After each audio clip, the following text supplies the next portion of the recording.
Hello, my people. I greet the full house from untouchable mama. Oh, say una dey fine. Una do well, so una tell help me to dey share, comment, like. God will bless una, appreciate una well. My people, he don't set for inside inside abule. He don't set for inside social media. This one no be small matter. Oh. This one no be small thing. Andrew Omofuma, wey we know for social media, he don't go swear for Ivie. Una know say one certain time dey wey be say Andrew with his wife can't get misunderstanding, which is normal thing. No, wey be say husband and wife they must get misunderstanding. So Andrew can't come out for live video, can't they talk wetin happen because of that vaccination, everything. He talk so many things that time, which is normal. If you dey vex, not the way you not go use your mouth to talk. Una know the way where social media be. Anything where you bring come out, they will come dey change am for you, all because of saga. During that time, una know say Andrew with Ivie, they be like this goes bars. Almost all everybody. Now no say na so social media be. When they do the saga, then they talk many things where they say they're not supposed to use their mouth to talk. Later, some of them they will say na saga, they will still come out, they will still debunk the issue, say now just because of say then they verse na quarrel. So everybody will still come on their mind for them. So this Andrew with Ivie, because Ivie can't go live for Andrew head say Andrew, he dey with his daughter. So the thing can't get as be for social media. Anytime where be say Andrew talk to anybody, that they believe say wetin Ivie talk na truth. So now Andrew they try to tell Ivie since then say may you can't debunk am because I feel go swear for you because this thing where you talk so. Now something where they very now no as it be not good for here even to hear, and that is daughter not be small girl. Now person where be say they for social media and if they go school. Now you now understand, say when your children dey small, anything where they talk for a body, you feel just like throw away and come on say I beg my pikin not even get time for yourself. And all these words now English them I know now when they use that broken. This small guy now, he must hear what they go on. So during this boss bass, Andrew they try to tell Ivie may call debunk and may for rest for the issue because this kind of thing where we say they grant so he not go take am likely as say na saga unless you go come out call debunk am. If you not do, he go swear for you. So it's like maybe if you're not even mind and say do what you want, what you like, you understand? Because for Andrew to go swear, meaning if you not respond to them. Now say sometimes people he go swear, go even carry and come social media, come show say see what he go swear for. Why someday he go bring am for you, maybe for no say he don't go swear for you because that thing where you put for my body no be true to. Now let me talk and say this social media of 18, we need to learn. If you dey do saga, no say na saga, but wetin be say it dey very sensibly like this. Our people they know they hear word, make they know they use until they do saga. If you want to do saga with somebody, do it with the truth, not put life for a body, especially that thing where go be say no go come off for social media because our people believe many things where be say some presenter they talk. So that thing now they will just they carry and they go say na truth, So like this one now, Andrew not take am likely with Ivie because he knows say na lie, and Andrew still get wife for us, and that pikin still there, So all the time the thing it's like maybe the thing they disturb and say I dey tell you come debunk am. Now you still use your mouth to talk and come still use your mouth to tell people say you just put life on my head because of say me with you get misunderstanding. My people, not be small thing. It don't go Ovia, go swear this swear. I go play am for now make una listen. Now this social media, me they talk and say it go carry some people go where they not supposed go. The time when social media never come, some people never even know where to be shirin. They never even know all these things. Say maybe I want go swear for you because you know. But this social media, it just take on. Many people don't they do pass their self. And for our place now Juju, now you go take, you understand, person put life for your body. Now Juju, now you go take see any boy as you need to take and talk and say, oh, I will no tell your way go, you know, yeah, boss any boy. So now this our brother go do so. Make I play for now, make we listen. I bet more let me share this video. Maybe some of other people will like they do anyhow.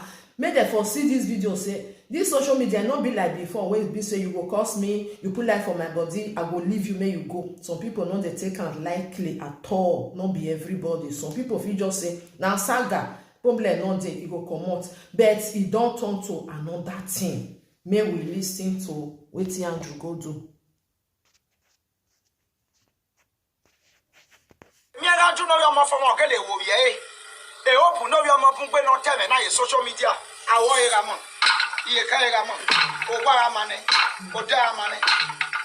Ara mi Andrew. O ma wo Ovia ye.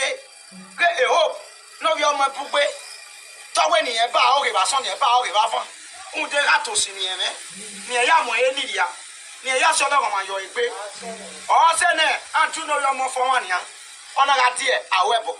Ona webo aya senwo ebo aya kioja yen la ka be social media na yen ma wo mi yen mi no kan ajaji e hope no yo me fun pe o fa yen pe ona le mi ne o yen ona le papa yen ru de ga to si no me o we mi ne hope no yo me fun pe ta yen pe na ana mi ele ma tagile no ogu ki awo e ga mo iye kai ga mo apo tai mo apo ge mo o we mi ne hope no yo me fun pe ta yen na tu no yo mo fo ma pe aga mi ele to ba yen o re ye ma wo ye ke to ba yo re ru de ga to si no me ona we ni ya mu ye ni dia o we je ke pe no pe ne ko ro o we ja wule o ka wonu ya ko o we ya ma ko to ba so ya ma ko to ba ya ma ko to ke ya ma ko to ba me ya ma ko to ta ya ma ko to be o fi anu la o fi ane die do ya fe e kia e open no yo mo pumpe wa ya polugo ke wa ya polugo wa me wa ya polugo ta wa ya polugo be Ogari ba o me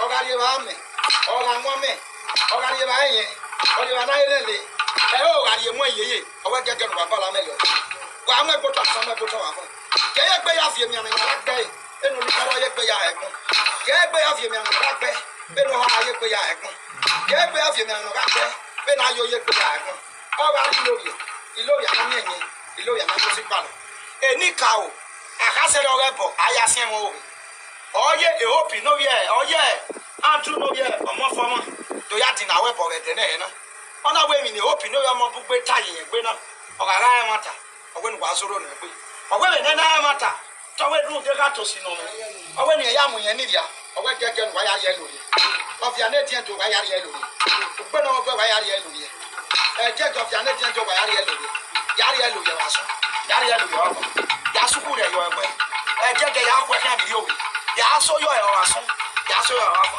o wi egbe bi o kedene na pa e je pe we le pe o ke o pinu yo mo bu e je pe we le pe o aso ayu tun aja yin sure o ga aja yin we tun do aja we bu wa ri pe na tari o ki aje la so ya so yo la fa ya so yo o wi e o ro po e o go e o wa se yin o we ni e ti o bo pa ni e ti o now why my people no be small thing o no be small thing o hey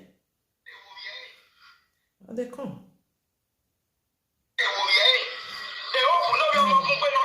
Social media, I want you to you carry a man, or what a man, or damn man. And I'm not true. Or my way, get a hope, no, you're my pumpe. Don't win here, bow, we was on a bow, we were who do that to see me, near Yamo India, near Yasoma, your egg. Or say, I do know your more for 1 year. On a dear, a webo. On a webo, I ask you. Ebo aya kioja ye la ka be social media na ye ma wo mi ye mi no ka jadi e o bi no yo me kumpe o fa ye pe ona ye mi na o ye ona ye papa ni ye ru de da to si no me o wa ni o bi no yo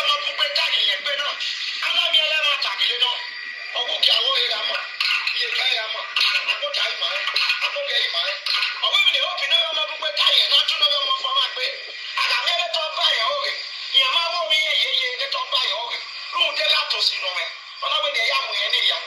I went to put on when I put on. I went to put on when I put on. I went to put on us. I went to put on. I went to put on. I went to put on. I went to put on. I went to put on. Oh, we are now. We are not yet to your fair. A jacket. They open no your mouth way. Why are you looking? Why are you looking? Okay. Why are you looking? Why are you looking? Why are you looking? Oh, I live out there. Oh, I live out there. Oh, my mommy. Oh, I live out here. Oh, you are not ready.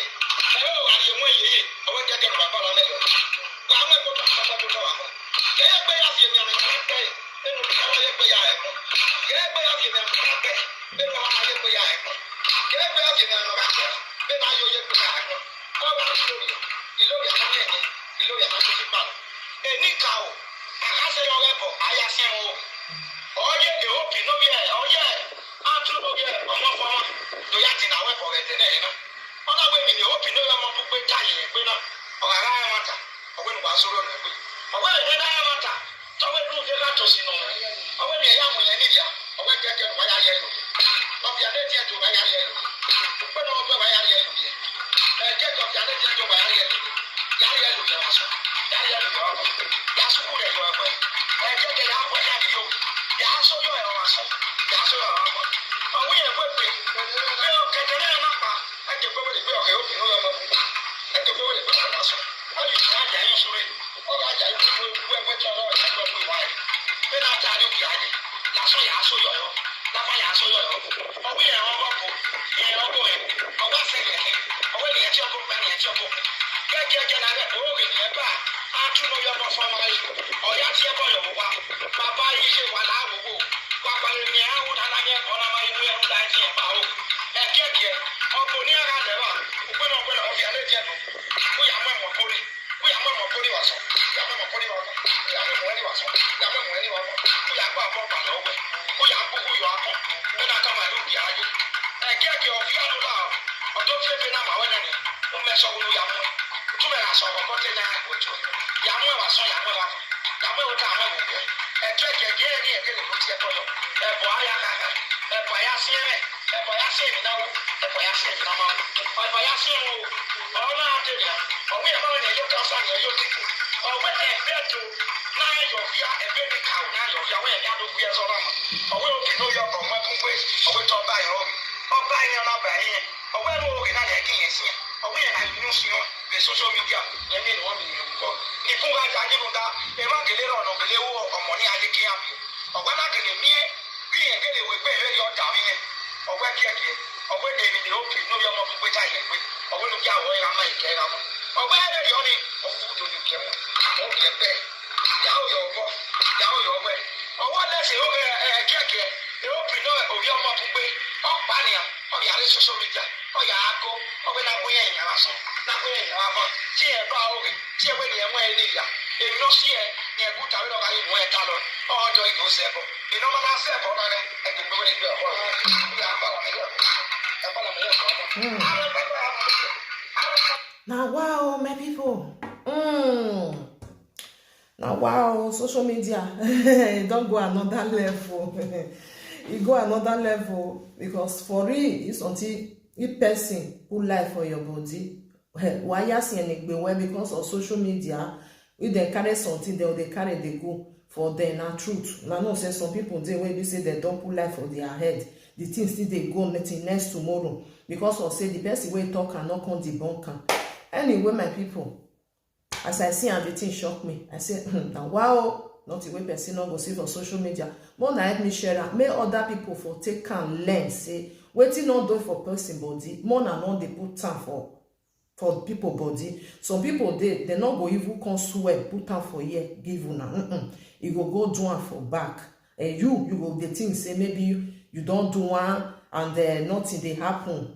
You understand? Not be everybody they carry on social media. And my people, not stop all these things. For real, if you put life for person body, the person tell you say, come debunk am. You know they cost anything. Go there, talk say na saga. So make the thing for come for there, so that you know we can't go to the extent to go carry Juju come. Because to play with Juju, not be something way good though. That's why they talk my own. Una bye bye for now.